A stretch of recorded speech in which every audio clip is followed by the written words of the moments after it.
Oke, shalom.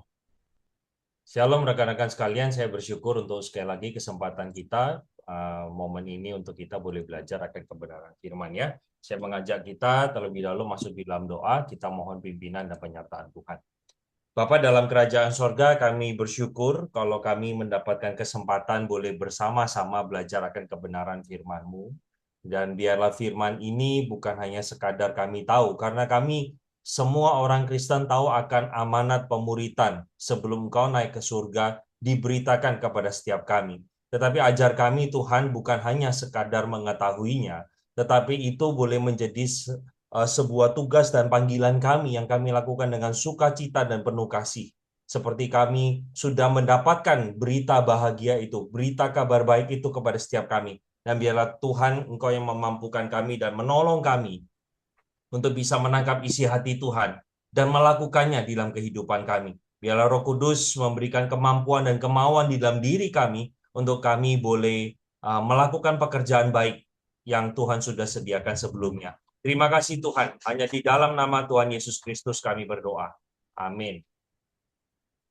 Nah, saudara, pada pagi hari ini saya mengajak kita bersama-sama merenungkan satu bagian yang seperti doa saya ini adalah pengetahuan umum, saya rasa yang dimiliki oleh semua orang Kristen. Tetapi saya memfokuskan rekan-rekan sekalian tidak pada ayat 19 sama 20. Karena banyak sekali hamba Tuhan yang sudah mengkhotbahkan bagian itu, tetapi saya rindu kita boleh memperhatikan konteks sebelum ayat 19 dan 20 itu diberitakan kepada setiap kita. Nah, saya mengajak kita untuk melihat, saya akan membacakan bagi setiap kita, dan ke-11 murid itu berangkat ke Galilea, ke bukit yang telah ditunjukkan Yesus kepada mereka. Ketika melihat dia, mereka menyembahnya, tetapi beberapa orang ragu-ragu. Yesus mendekati mereka dan berkata, "Kepadaku telah diberikan segala kuasa di sorga dan di bumi. Karena itu pergilah, jadikanlah semua bangsa muridku, dan baptislah mereka dalam nama Bapa dan Anak dan Roh Kudus, dan ajarlah mereka melakukan segala sesuatu yang telah kuperintahkan kepadamu, dan ketahuilah aku menyertai kamu senantiasa sampai kepada akhir zaman." Nah, rekan-rekan dikasih oleh Tuhan, saya ingin mengawali dengan sebuah eh, pertanyaan hipotetikal ya. Jadi, bayangkan saja kalau seluruh dunia itu terkena sebuah penyakit yang mematikan. Jadi saya ingin kita membayangkan semua orang di dunia itu terkena penyakit yang mematikan. Jadi cepat atau lambat pasti semuanya mati. Dan berita bahagianya cuma saudara yang punya obatnya. Dan obat ini bukan kaleng-kaleng, pasti sembuh.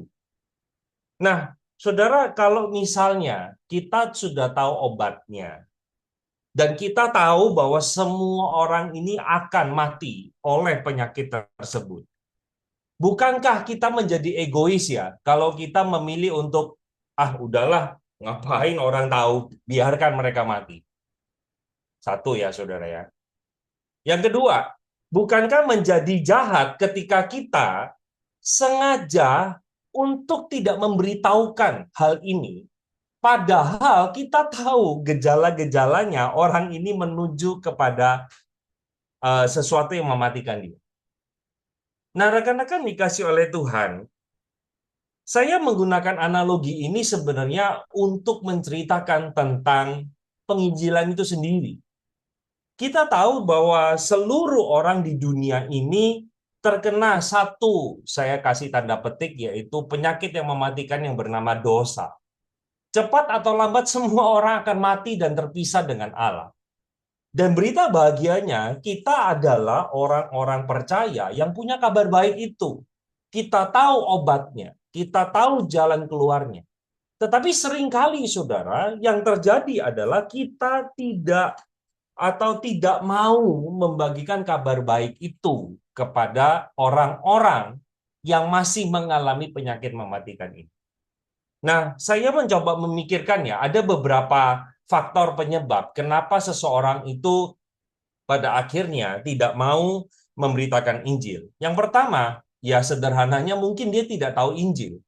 Maksud saya tidak tahu Injil mungkin semenjak dia percaya pada Yesus, titik awal berangkatnya Karena mungkin dia sakit lalu sembuh, lalu habis itu dulu mungkin ada masalah, berdoa sama Tuhan Yesus, ternyata masalahnya selesai, dan lain sebagainya. Titik berangkatnya, saya tidak bilang harus mengenal Injil yang sesungguhnya.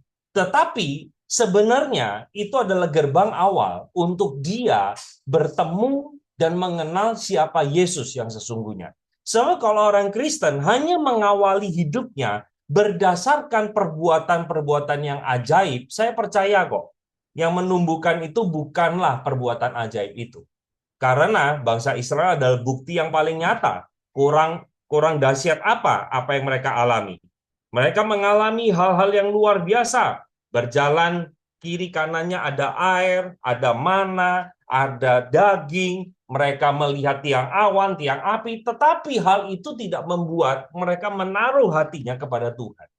Artinya kalau seseorang percaya pada Tuhan diawali dengan perbuatan ajaib pada Tuhan, itu sebenarnya bukan titik akhir, tapi titik awal untuk mengenal. Nah, mungkin orang-orang yang seperti ini tidak paham apa itu Injil.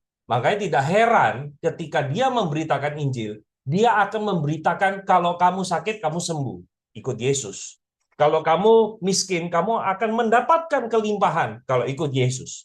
Jadi Injil yang diberitakan bukanlah Injil yang dimaksud oleh Alkitab. Yang kedua, nah ini juga kebanyakan orang Kristen terjadi, termasuk dulunya adalah saya. Kita merasa bahwa Injil itu hanya mengubah orang dari non-believer menjadi believer. And that's it. Gak heran kita menemukan bahwa ada banyak sekali orang-orang Kristen yang dia katanya sudah percaya. Dia itu adalah rohaniwan, dia adalah majelis, dia punya jabatan tertentu, dia melayani sekian tahun pelayanan. Tetapi kehidupannya sangat tidak serupa dengan Kristus. Ketika egonya disenggol, marah, maki-maki, banting meja, lempar barang. Bisa begitu. Kita jadi heran, kok orang ini katanya sudah mengikut Tuhan, tetapi Injil yang katanya mengubahkan dari non-believer menjadi believer, ternyata Injil itu tidak dihidupi. Makanya nggak heran, hidupnya tidak selaras dengan Injil. Yang ketiga, yaitu tidak tahu caranya menginjili.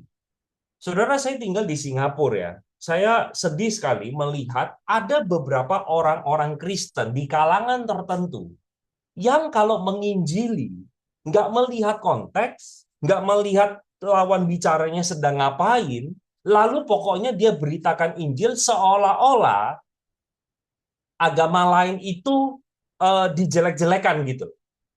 Saya tahu keselamatan yang kita pegang itu eksklusif. Saya tidak percaya ya keselamatan ada di seluruh agama. Saya tidak percaya. Karena jelas firman Tuhan mengatakan bahwa akulah jalan dan kebenaran dan hidup. Tapi kalau kita bawa narasinya kepada lawan bicara kita, kamu itu agamanya salah, kamu pasti masuk neraka. Percaya saudara, kalau narasi yang kita bawa seperti itu, nggak akan bawa mereka itu melihat Injil itu indah, tapi Injil itu malah kutukan. Mereka nggak akan melihat bahwa Yesus baik. Dia justru akan melihat Yesus itu yang jahat. Karena kita tidak tahu cara menginjili. Dan yang terakhir, mungkin saya boleh katakan karena takut terhadap respon orang. Gimana ya kalau nanti saya beritakan Injil lalu saya dipecat? Gimana ya kalau nanti saya dimusuhi? Gimana ya kalau ternyata nanti membawa pada dampak yang buruk ketika saya sudah memberitakan Injil kepada orang-orang tersebut? Nah, ini saya pikirkan alasan kenapa seseorang tidak atau enggan untuk memberitakan Injil. Saat ini kita akan masuk dulu sebelum masuk pada teks, kita akan melihat dulu definisi penginjilan. Yaitu saya bagi menjadi dua, yaitu via negativa dan via positiva. Jadi penginjilan itu, rekan-rekan kita perlu ketahui bahwa penginjilan itu bukan mengkristenkan non-Kristen. Itu kita harus tahu dulu. Jadi yang menyelamatkan bukan label agamanya. Yang menyelamatkan adalah pribadi Yesus. Jadi kita jangan sampai terjebak harus dia KTP-nya atau agamanya itu non-Kristen, kita harus make sure untuk menjadi Kristen. Bukan itu poinnya. Itu bukan penginjilan yang dimaksud oleh Alkitab. Dan yang kedua, penginjilan itu bukan kita fokus kepada bahan tertentu, lalu kalau kita ketemu orang itu, kita harus sampaikan bahan ini sampai selesai. Ada metode-metode tertentu ya, saudara ya, yang mengawalinya dengan sebuah pertanyaan, kalau kamu mati masuk mana, gitu. Kita tahu bahwa itu adalah pertanyaan yang sangat tabu untuk ditanyakan kepada orang Chinese non-Kristen. Kita sudah berkawan baik bagaimanapun ya, pertanyaan itu tetap tidak mudah untuk dikeluarkan dari mulut kita, bukan? Nah, kita berpikir kalau saya sudah cerita, maka kita harus cerita tentang anugerah, tentang manusia berdosa, tentang siapa Allah, Allah yang kasih, seperti kakek, atau Allah yang seperti polisi, Allah yang adil, dan itu dinyatakan Allah yang kasih dan adil itu dalam Kristus. Nah, tapi kalau yang bersangkutan, itu memang gesturnya sudah menunjukkan gaya tertentu untuk tidak lagi mau mendengarkan kita. Apakah kita harus minta dia, tolong duduk, dengarkan saya sampai selesai, karena saya sedang memberitakan Injil. Ya nggak begitu kan. Nah, menurut saya ada beberapa orang-orang Kristen yang tidak paham bagaimana menginjili, sehingga berpikir kalau ketemu orang, itu pokoknya bahan penginjilan harus sampai ke orang itu. Nah, menurut saya tidak juga seperti itu. Nah, kalau demikian, apa sih definisi penginjilan via positif? Yang pertama adalah, ini adalah sebuah proses memuridkan seseorang untuk mengalami Kristus. Nah, ayatnya jelas ya, Bapak Ibu sekalian, bahwa jadikanlah semua bangsa muridku. Kita tahu ya bahwa amanat terakhir yang Tuhan berikan kepada kita itu bukan amanat penginjilan, tetapi amanat pemuridan. Kita tahu bersama-sama, saudara, bahwa seseorang itu dari non-believer menjadi believer.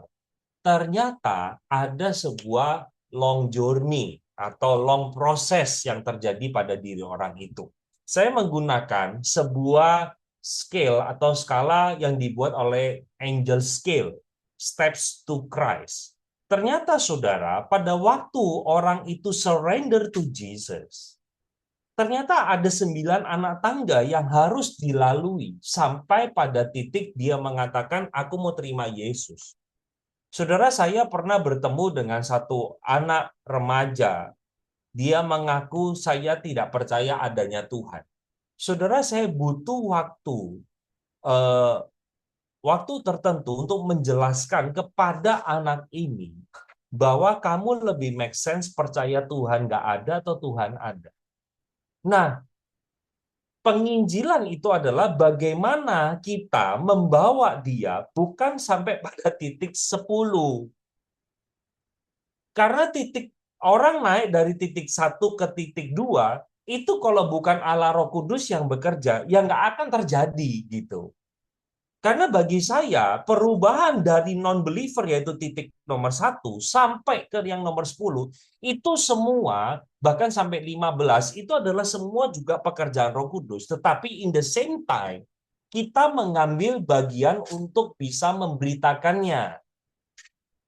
Maka kita butuh waktu untuk memberikan beberapa argumentasi-argumentasi tertentu untuk menyatakan bahwa Tuhan itu ada, lebih make sense daripada kalau kamu percaya Tuhan nggak ada. Dan dia naik satu step. Menurut saya penginjilan itu membawa orang satu step lebih dekat pada Kristus.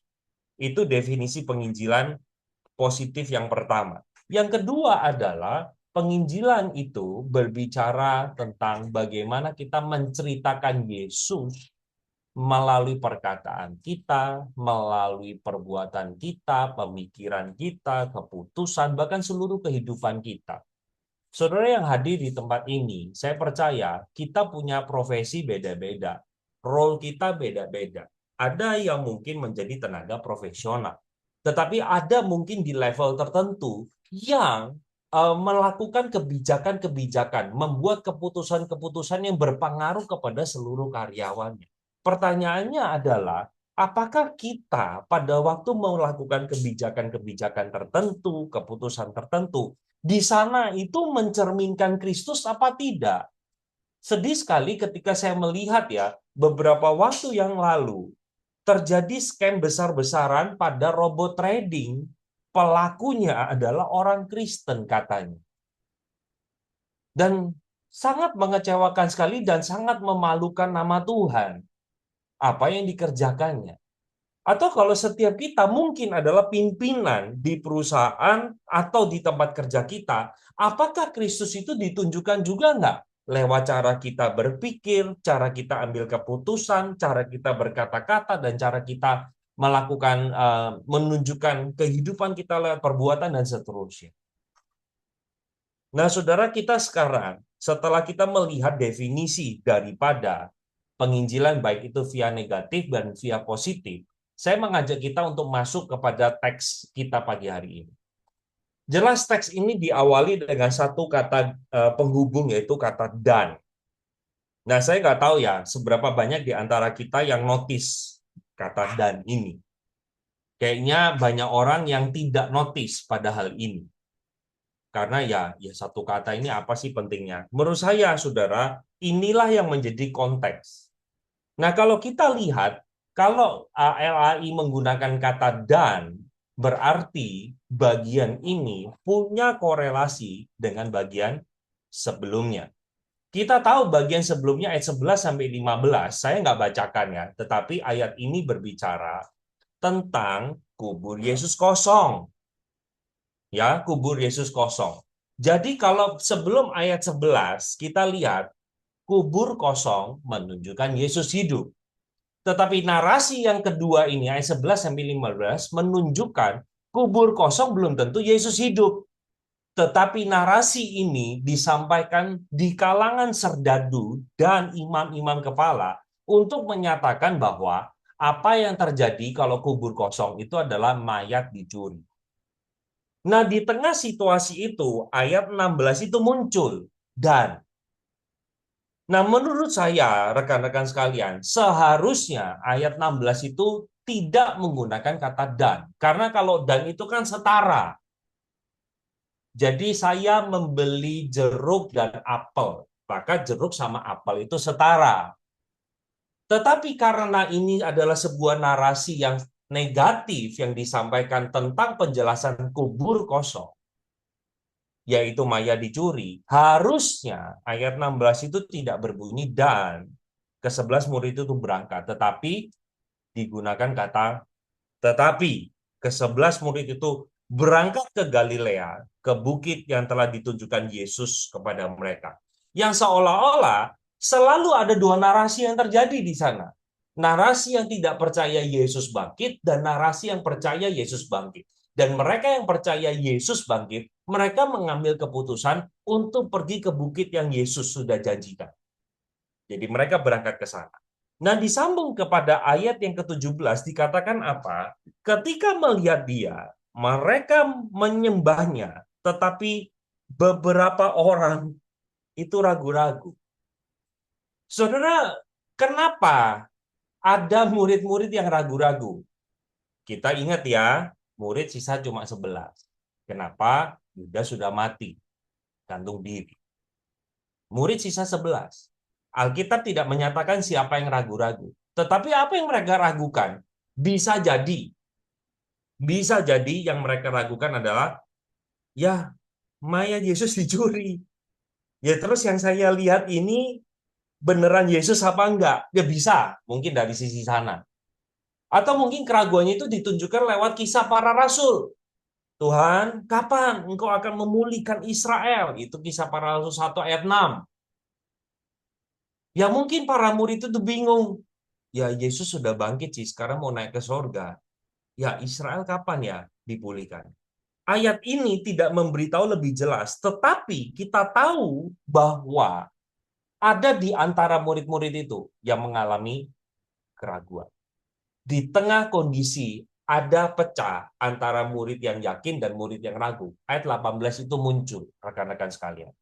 Yaitu dikatakan bahwa Yesus mendekati mereka dan berkata, kepadaku telah diberikan segala kuasa di sorga dan di bumi. Ayat ini sebenarnya apa sih yang mau dikatakan Yesus? Satu, Yesus menegaskan otoritasnya bahwa aku ini Tuhan. Kamu nggak perlu ragu lagi. Karena aku punya kuasa di bumi dan di sorga, maka aku ini akan mengutus kamu untuk bisa melakukan apa yang menjadi kerinduanku. Dan yang kedua, setelah Tuhan Yesus menegaskan akan otoritasnya, yang kedua adalah dia memberikan sebuah perintah yang jelas atau amanat yang jelas, yaitu tercermin nanti di ayat 19 dan 20. Jadi Yesus menjawab keraguan murid-muridnya dengan memperkuat otoritasnya sebagai Tuhan yang berdaulat, sehingga pada waktu mereka menjalankan perintah ayat 19 dan 20, mereka jalankan tanpa merasa mereka sendirian. Tanpa merasa bahwa kesulitan yang mereka hadapi itu seolah-olah membuat mereka merasa bahwa kok Tuhan nggak peduli ya. Nggak. Tuhan Yesus katakan bahwa pada waktu kamu memberitakan Injil, ingat, otoritas itu aku yang kasih kepada kamu. Maka kamu lakukan. Nah, rekan-rekan sekalian, kita sudah tahu ayat yang sangat terkenal sekali, yaitu di dalam ayat 19 dan yang ke-20. Sebentar ya, punya iPad saya ada masalah.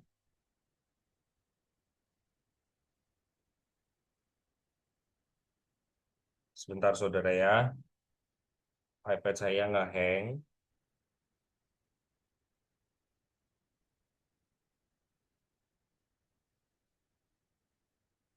Oke.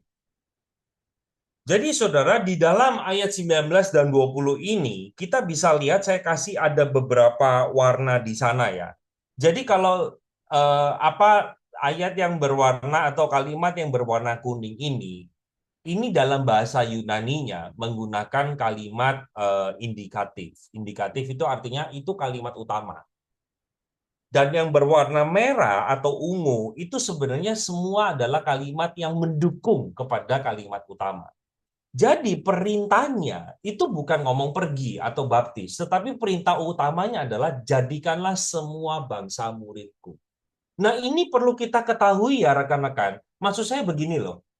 Beberapa orang-orang Kristen itu punya salah pemikiran dalam artian gini ya. Dia bawa teman, dia katakanlah dia non-Kristen, bawa ke gereja. Dia pikir itu sudah selesai. Ya udah aku udah bawa dia ke gereja. Menurut saya itu adalah pemikiran yang keliru. Tuhan makanya nggak pernah minta untuk menjadikan dia itu jadi orang Kristen. Tapi Tuhan memerintahkan kepada kita untuk menjadikan dia murid. Nah, seringkali, maaf kata, banyak orang Kristen ya ketika bawa non-believer datang ke gereja, saudara bayangkan, kita ambil contoh lah ya, dia beragama eh, Buddha. Anyway, ini kan direkam ya, tapi kalau saya boleh usul nanti nggak usah diupload lah, ya. Jadi nggak enak nanti kalau menyinggung agama tertentu ya. Tapi saya memberikan contoh dengan menyebut satu merek lah. Misalnya dia beragama Buddha, saudara ya. Atau jangan Buddha deh, Islam, misalnya Islam lah. Terus dia lihat, wih, menyembah Yesus. Bagi aku kok Yesus bukan Tuhan ya? Kok kalian bisa sembah Yesus? Celakanya apa? Setelah kita bawa dia ke gereja, kita nggak tanya dia, kita nggak clarify anything sama dia, dan seolah-olah ya udah, aku tadi dengar khotbah, kamu juga dengar, berarti kamu akan menerima info yang sama. Rekan-rekan nggak sama loh. Analoginya gini, coba bayangkan kita main ke agamanya dia. Coba deh masuk ke tempat ibadahnya. Dan kita lakukan sama persis apa yang mereka lakukan. Bingung nggak kita? Kita bingung kalau kita nggak dikasih panduan apa-apa, betul? Nah, seringkali kita berpikir bahwa ya pokoknya aku sudah bawa dia ke gereja, ya that's it, itu tugas saya sudah selesai. Bukan. Perintah Tuhan jelas bahwa kita menjadikan semua bangsa murid. Nah, yang berwarna hijau, Tuhan ingatkan lagi. Dia bukan hanya punya kuasa, tetapi aku menyertai kamu. Bahasa Inggrisnya lebih bagus, saudara ya. I'm with you. With you itu artinya, ya dimanapun kita berada, dia itu bersama dengan kita, senantiasa. Jadi kita bersama-sama, rekan-rekan, untuk kita bisa menjadikan semua bangsa murid Tuhan, langkahnya adalah salah satunya, satu pergi. Ya nggak bisa kalau nggak pergi. gitu, keluar dari zona nyaman kita untuk kita mengabarkan Injil. Yang kedua, baptis mereka. Yang ketiga adalah mengajarkan mereka segala sesuatu yang kuperintahkan kepada. Seringkali bagian yang ketiga nggak terjadi. Kita merasa bahwa tugasku selesai, hanya bawa dia orang tidak ke gereja, menjadi ke gereja. That's it. Selesai. Nah, kita perlu ubah paradigma kita dan cara kita berpikir. Nah, dari konteks yang tadi kita lihat dari ayat 11 sampai 15 tadi, maka saya boleh katakan begini. Penginjilan itu disampaikan kepada orang-orang yang skeptis dan orang-orang yang tidak peduli. Sekali lagi kita balik kepada bagan ini. Setiap anak tangga, rekan-rekan, itu memiliki tantangan-tantangan yang berbeda. Bersyukur kalau saudara ada di Indonesia ya. Jadi awareness about God ya. Kita nggak ngomong Tuhan mana yang benar dulu. Tetapi awareness tentang Tuhan itu sudah dipagari kalau di Indonesia. Karena poin atau nilai Pancasila yang pertama adalah ketuhanan yang Maha Esa. Jadi ranah untuk kita harus pada anak tangga nomor satu itu mostly itu tidak terjadi. Karena orang sudah punya agama masing-masing. Lain halnya kalau saudara di luar Indonesia, salah satunya seperti saya di Singapura. Oh, jangan dulu ngomong agama. Kita perlu kenali dulu apakah dia percaya adanya Tuhan atau tidak. Tantangan yang terberat menurut saya, saudara, bukan ateisme, tetapi agnostik sama apateis. Agnostik itu, apa sih bedanya agnostik sama ateis? Ateis itu kan nggak percaya adanya Tuhan. Kalau agnostik, dia percaya bahwa ada being yang melampaui manusia, tetapi mereka tidak mau klaim bahwa being itu adalah Tuhan. Ya bisa alien, ya bisa apapun lah. Pokoknya aku tidak melabel bahwa itu adalah Tuhannya A, Tuhannya B, atau Tuhannya C. Gitu. Nah ini susah, lebih lebih merupakan sebuah hal yang challenges buat kita. Nah kalau apateis itu apa? Apateis betul-betul nggak peduli, saudara. Aku ada Tuhan, nggak ada Tuhan. Aku peduli apa? Aku pokoknya harus menghidupi hidup ini, cari kenyamanan, cari kekayaan, dan cari kenikmatan. Aku nggak peduli Tuhan ada atau enggak. Nah, menyadarkan sebuah awareness bahwa Tuhan itu ada dan berpengaruh pada kehidupannya, itu adalah sebuah tantangan tersendiri. Seperti yang tadi saya bilang, setiap anak tangga itu memiliki tantangan tersendiri. Misalnya saudara, ada orang yang sudah yakin Tuhan itu ada. Dan dia lagi consider bahwa Kristen jawabannya. Nah, kita perlu mungkin menghadirkan kepada orang tersebut adalah tentang fakta Yesus yang kita sembah. Yesus yang kita sembah itu bukan Yesus yang katanya orang ada, tetapi Yesus yang real. Nah, pada akhirnya mungkin saudara membutuhkan seminar-seminar bahwa Jesus itu is not legend. Jesus itu real di dalam kehidupan kita. Nah, kita perlu ada kumpulkan bahan-bahan tertentu atau mempelajari bagian tertentu untuk mengajak orang tersebut. Ada yang mungkin di anak tangga kelima investigating Jesus sampai mereka menyadari bahwa kebenaran itu berpengaruh sama iman mereka hari ini dan seterusnya. Ya, seorang teolog bernama Robert Coleman atau seorang misioneri juga, dia menulis banyak buku tentang penginjilan. Dia mengatakan penginjilan itu adalah membawa seseorang selangkah mendekati Yesus. Dan kita perlu tahu ya rekan-rekan bahwa ukuran keberhasilan bukan berapa banyak orang yang bertobat. Sebelum itu ya, saya ingin ini dulu, penginjilan itu tidak ada sebuah metode yang pasti. Saya sengaja tunjukkan toolbox bagi kita. Jadi kalau kita berpikir ya, kita sudah ikut penginjilan misalnya 4 hukum rohani, evangelism explosion, ada tentang warna, ya. Saudara jangan merasa bahwa aku sudah menguasai, enggak. Saudara, inilah yang menjadi kekeliruan orang Kristen. Berpikir bahwa penginjilan itu harus dengan metode tertentu. Padahal seharusnya enggak. Ada orang ya saudara ya, Nggak bisa masuk lewat pertanyaan kematian. Sampai gimana pun, kita kan bingung, saudara. Gimana kalau gitu nginjili dia? Ya karena isunya nggak bisa masuk dari kematian. Itu isu yang sensitif, apalagi orang Tionghoa. Kamu mau sudah kawan baik, tiba-tiba kita ngomong kematian, saudara itu bukan sesuatu hal yang mudah loh diterima. Once kalau dia tersinggung, itu akan bikin tembok yang lebih tebal dan lebih tinggi. Dan kita jadinya enggan untuk mengajak dia, karena kita takut nih, takut menyinggung. Nah, harusnya kayak sebuah toolbox. Kalau kita ketemu paku, ya jangan pakai obeng lah. Ya pakailah palu. Kalau kita ketemu yang bocor, masa kita pakai obeng?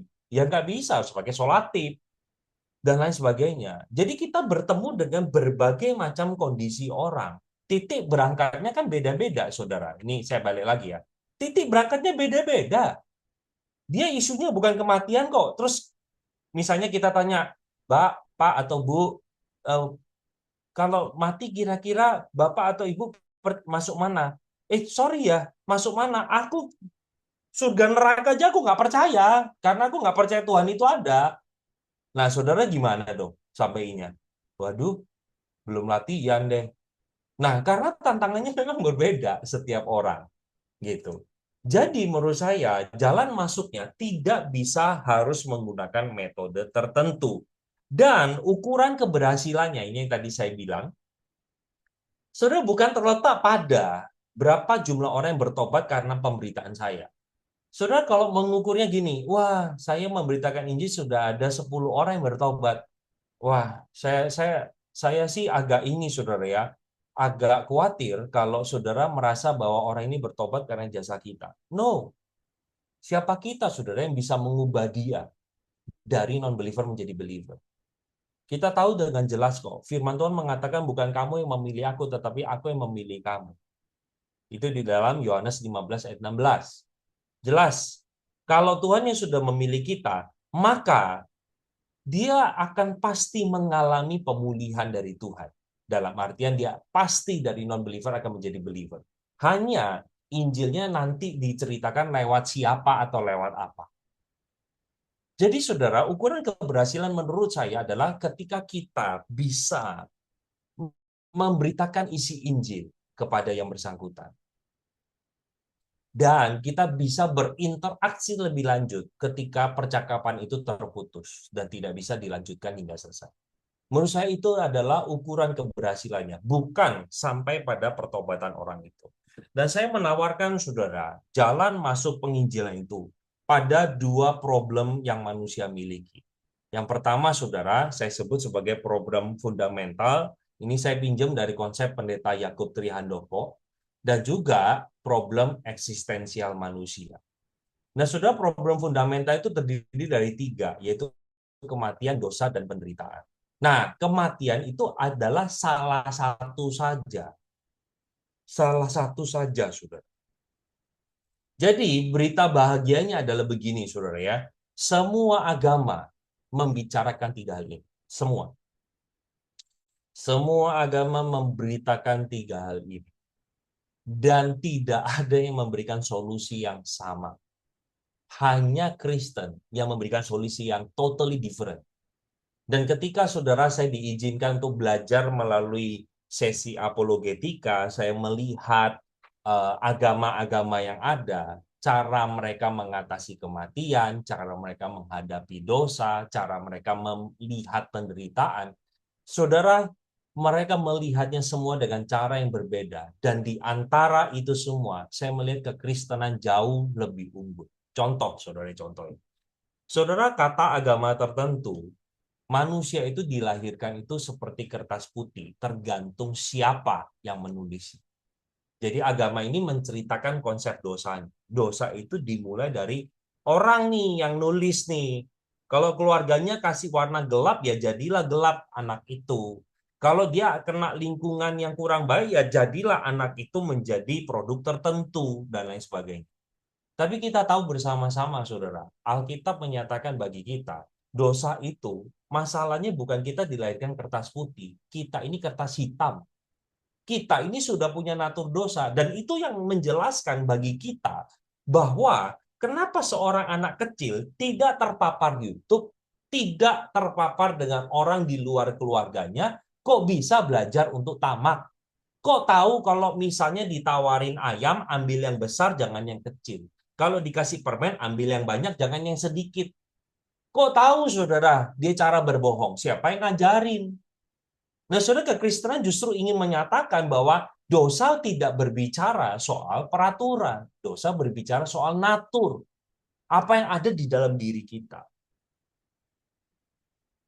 Jadi, saudara, saya bersyukur bahwa kekristenan menjawab tiga hal fundamental ini jauh lebih advance daripada agama lain.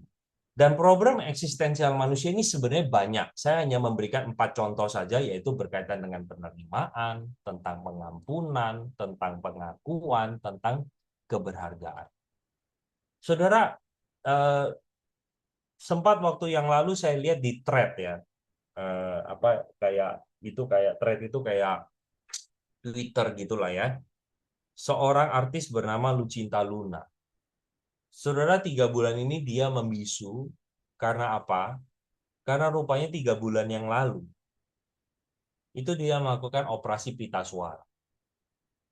Saudara, anyway, saya bukan penggemar Lucinta Luna ya. Itu saya clarify dulu. Saudara, kenapa sih dia lakukan operasi itu? Kalau saudara pernah mengikuti kisah Lucinta Luna, kita tahu dia transgender. Dan tidak sengaja itu terkuak. Ketika itu terkuak bahwa dia bukan asli wanita, saudara, orang-orang itu mencibir dia. Banyak kolom komentar itu ya kagum sama dia, tetapi in the same time banyak sekali netizen itu mulutnya juga pedes. Saudara, pada waktu dia melakukan operasi itu, dia berharap satu paling tidak, saya lihat ya, yaitu supaya dia bisa diterima orang bahwa aku ini menjadi wanita tulen. Ya tolong kamu hargai saya. Saudara, capek nggak sih?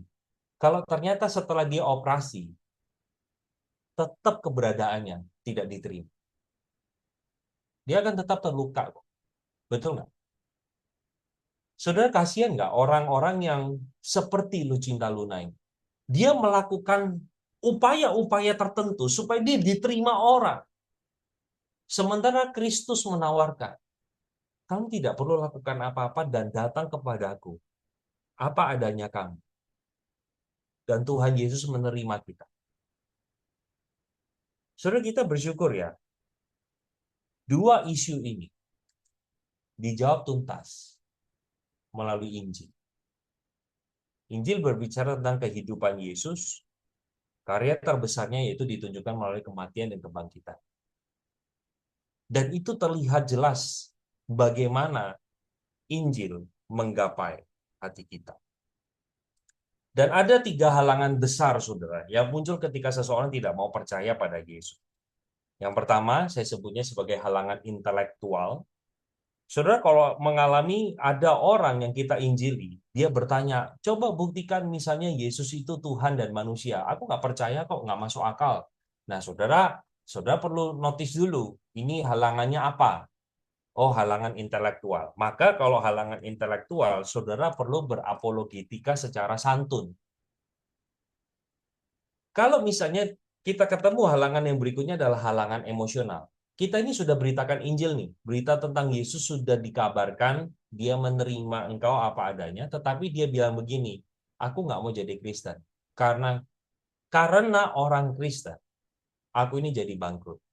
Saudara, kalau dia cerita hal itu, saudara mau jungkir balik gimana pun jelaskan secara logis, nggak akan masuk.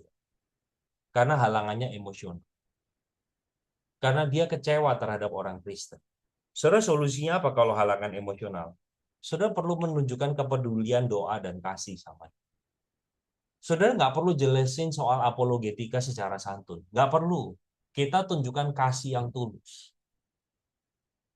Whoever you are, I still love you. I care about you. Bahkan agama dia bukan Kristen. Yang terakhir adalah halangan spiritual. Yaitu solusinya kita perlu memohon Roh Kudus yang sentuh hati. Saudara, orang yang kita temui bisa mengalami tiga itu semua, tapi paling tidak dia pasti mengalami yang namanya halangan spiritual. Maka saudara, nggak mungkin kita bisa menggunakan kekuatan kita sendiri. Di dalam pemberitaan kita, saudara, kita harus coba memikirkan yang pertama, menggunakan analogi. Maka kadang saudara saya itu pada waktu observasi atau ngobrol, orang sebutnya kan basa-basi saudara ya. Basa-basinya itu tolong targeted gitu. Dalam artian kita tanya pekerjaan dia apa, dia sehari-hari ngapain. Nah, saudara mencoba untuk mencari analogi yang dekat dengan konteks dia.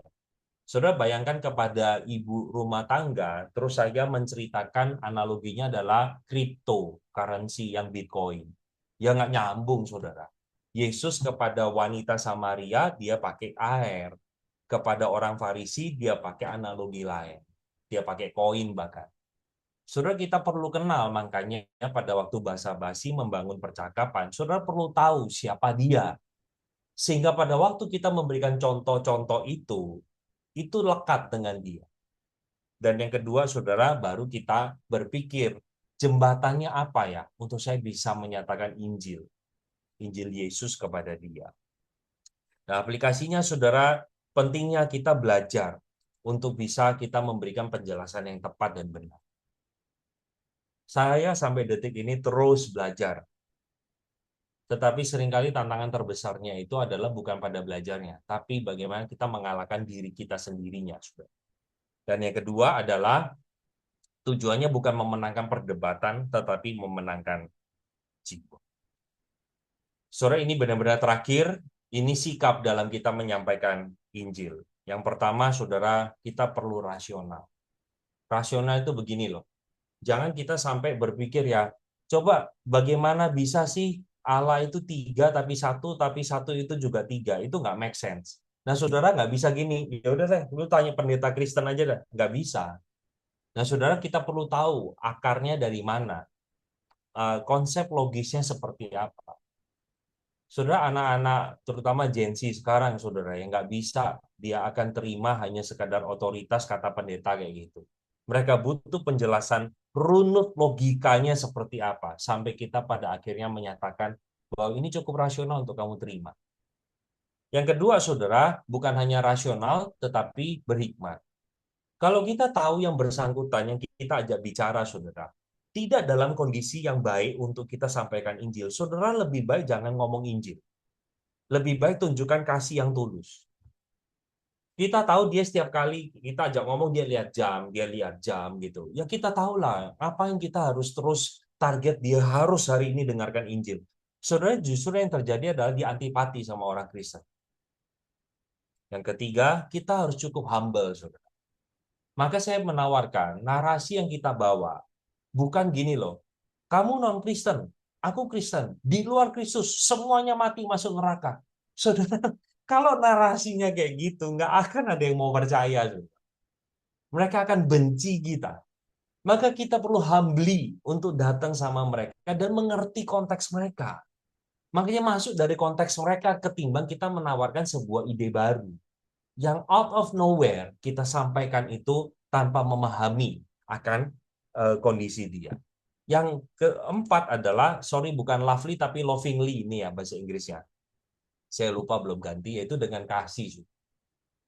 Jangan sampai kita berpikir ya kita memenangkan perdebatan, kita melukai hatinya, kita goblok-goblokin dia, dan pada akhirnya itu timbul sebuah luka di dalamnya. Ternyata orang Kristen juga ganas juga kok, nggak beda sama aku. Dan yang terakhir adalah kita menyampaikan dengan relevan. Karena anak muda sekarang, saudara, merasa bahwa Alkitab itu sesuatu yang usang dan nggak lagi bisa membawa kita itu merasa bahwa relevan berita-berita. Saudara, itu saja dari saya. Saya memberikan kesempatan untuk kita boleh tanya jawab, nanti baru kita tutup dalam doa. Silakan.